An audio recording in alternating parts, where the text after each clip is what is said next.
हम बात कर रहे हैं कॉर्ड ट्रीज के एडवांटेजेस और डिसएडवांटेजेस की, और उसमें देखेंगे कि आर ट्री से क्या इसका डिफरेंस है।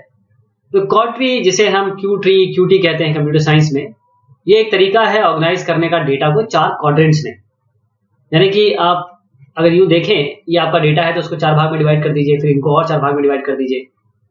तो ये 2-3 कामों में आता है। पहले तो ये है कि जो 2 डायमेंशनल डेटा है उसके लिए बहुत आइडियल है।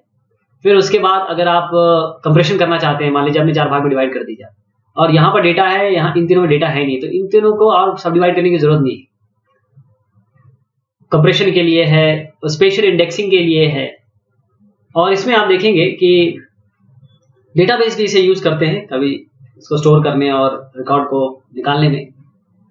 इसमें क्या होता है कि एक पर्टिकुलर लेवल पे जाके, मतलब अलग अलग लेवल्स होते हैं, जैसे आपने 4 भाग में डिवाइड किया, फिर और डिवाइड कर दिया, फिर और डिवाइड कर दिया, तो अलग अलग लेवल पे आप जाते हैं। नॉर्मली ये ट्री डेटा स्ट्रक्चर की श्रेणी में आता है कंप्यूटर साइंस में। ट्री डेटा स्ट्रक्चर किस तरीके से होता है, आप इस तरीके से देखते हैं। ट्री डेटा स्ट्रक्चर होता है, ये बाइनरी ट्री बना रहा हूं मैं, और अगर आप देखें तो ये अपसाइड डाउन ट्री दिखता है आपको, और हर एक नोड किसी न किसी नोड से कनेक्टेड होता है। ये नोड के, जैसे इस नोड का कोई चाइल्ड नहीं है, इस नोड के लेफ्ट और राइट सब चाइल्ड है। इनमें काफी शब्द हैं, जैसे ये इसका पेरेंट है, ये इसका चाइल्ड है, इस तरीके से चलता है। ये एजेस हैं, नंबर ऑफ एजेस, इसमें हाइट होती है, ट्री की डेप्थ होती है। तो हर एक नोड जो ट्री में है उसका एक पेरेंट नोड होगा और उसके चिल्ड्रन नोड होंगे, हो सकता ना भी हो चिल्ड्रन नोड। आपने देखा जैसे ये ट्री नॉर्मल था, कॉर्ड ट्री में क्या करते हैं कि एग्जैक्टली 4 भागों में डिवाइड करते हैं। यानी कि अगर आप एक नोड देखें तो ये जरूरी है कि इसके 4 चिल्ड्रन होंगे, एग्जैक्टली 4 होंगे, फिर इनके और 4 होंगे, इस तरीके से सबके 4 होंगे। यानी यहाँ पर एक नोड है, यहाँ पर 4 नोड हो जाएंगे। यहाँ पर अगर आप देखें, अगर ये लीफ मान लें इनको, तो आपकी 16 लीव्स हो जाएंगी।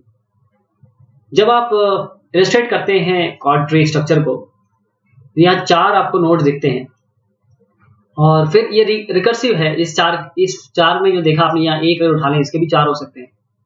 ऐसे करके रिकर्सिव चलता है जब तक आप उस जगह पे ना आ जाए जहां या तो आप मैक्सिमम कैपेसिटी पे आ गए, या एक इंडिविजुअल पिक्सल पे आ गए, या जहां तक आप जाना चाहते हैं।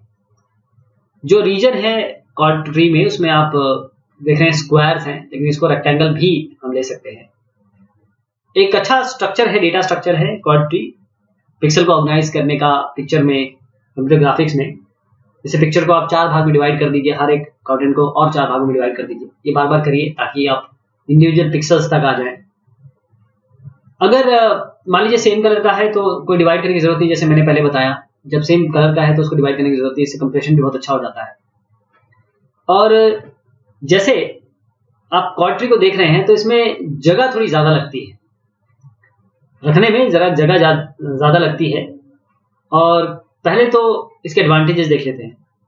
अगर आपके पास ये ट्री है, इसके नीचे कितने भी नोड्स होने दीजिए। अगर आपकी जैसे फोटोग्राफ है, आप इसको आप हटाना चाहते हैं तो आप रूट नोड को हटा दीजिए, बस अपने आप बाकी सब चीजें चली जाएंगी। दूसरा ये है कि आप मान लीजिए किसी लेवल पे हैं, ये फर्स्ट लेवल पे है, सेकंड लेवल पे है, थर्ड लेवल पे है, आप थर्ड लेवल का रेजोल्यूशन हटाना चाहते हैं, आप केवल सेकंड लेवल का रेजोल्यूशन दिखाना चाहते हैं, तो आप क्या करेंगे, केवल ये जो लोअर रेजोल्यूशन है इसको हटा दीजिए, कोर्स रेजोल्यूशन हो जाएगा फिर आपका। और रेजोल्यूशन बढ़ाना है तो और नोड आप लगा दीजिए, तो और रेजोल्यूशन बढ़ जाएगा।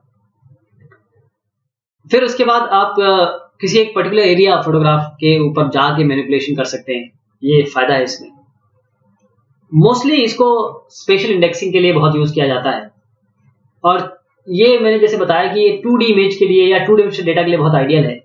लेकिन अगर 3D इमेज है तब भी आप इसको ले सकते हैं। इसका एक वेरिएशन है, वेरिएंट है ऑक्ट्री। इसमें क्या होता है कि एक क्यूब को ये 8 भागों में डिवाइड कर देते हैं, 8 भाग में, ऐसे फिर वो 8 जो है वो और 8 भाग में डिवाइड करेंगे, ऐसे चलता है उसमें। कॉर्ड ट्रीज और आर ट्री के बारे में बात करें, कॉर्ड ट्री क्या होता है, 4 भाग में डिवाइड करता है। लेकिन अगर आप देखें आर ट्री का क्या होता है, ये रीजन या रेक्टेंगल या जो भी आप इसका नाम देना चाहें, ये रेंज क्वेरीज के लिए बहुत ज्यादा यूज होता है। तो जैसे इस तरीके से आप पॉइंट आएगा ना, तो उसको पॉइंट को यू डिवाइड कर दीजिए, फिर ये आएगा तो यू डिवाइड कर दीजिए, ऐसे करके यू डिवीजन होता है इसमें। तो कुछ डिफरेंसेस देख लेते हैं। कॉर्ड ट्री के पास हमेशा एक जरूरत होती है कि उसको फाइन ट्यून करना पड़ता है, क्योंकि आप जो टाइलिंग कर रहे हैं, अलग अलग लेवल पे टाइल कर रहे हैं, वहां ऑप्टिमाइजेशन आपकी जरूरी है परफॉर्मेंस को गेन करने के लिए। आर ट्री में आपको कोई ट्यूनिंग की जरूरत नहीं है। कॉर्ड ट्री आप इस तरीके से इंप्लीमेंट कर सकते हैं कि बी ट्री है ऑलरेडी, उसके ऊपर इंप्लीमेंट कर दीजिए आप। आर ट्री आप ऐसे नहीं कर सकते। क्वार्टरी के इंडेक्सेस वो आर्टरी के इंडेक्सिंग से फास्ट है। क्वार्टरी के आर्टरी फास्टर है अगर आप नियरेस्ट नेबर क्वेरीज करें। कुछ क्वेरीज के लिए बहुत अच्छी है, जैसे मान लीजिए विंडो क्वेरी है, कुछ किसी के इनसाइड है, कोई किसी को कंटेन कर रहा है या कवर कर रहा है, उसके लिए आर्टरी सबसे बढ़िया है।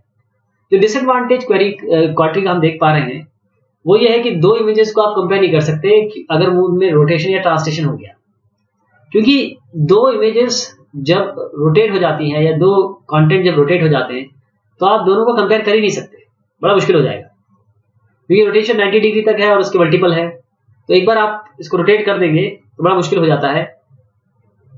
जैसे मैं बता रहा हूँ क्वार्टरीज की बहुत एडवांटेज हैं जीआईएस में और बहुत जगह इसका यूसेज है, लेकिन विजुअलाइजेशन में थोड़ा अभी भी इसमें प्रॉब्लम है। देखिए एक एग्जांपल देता हूँ आपको।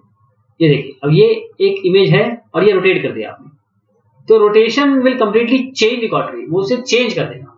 फिर आप कैसे पता करेंगे? तो इसीलिए शेप एनालिसिस और पैटर्न रिकॉग्निशन के लिए क्वार्टरी का परफॉर्मेंस पुअर है। तो ये हमने बात की क्वार्टरी की और एडवांटेज डिसएडवांटेज देखी, आर्टरी से कंपैरिजन देखा। बहुत शुक्रिया, बहुत मेहरबानी आपसे।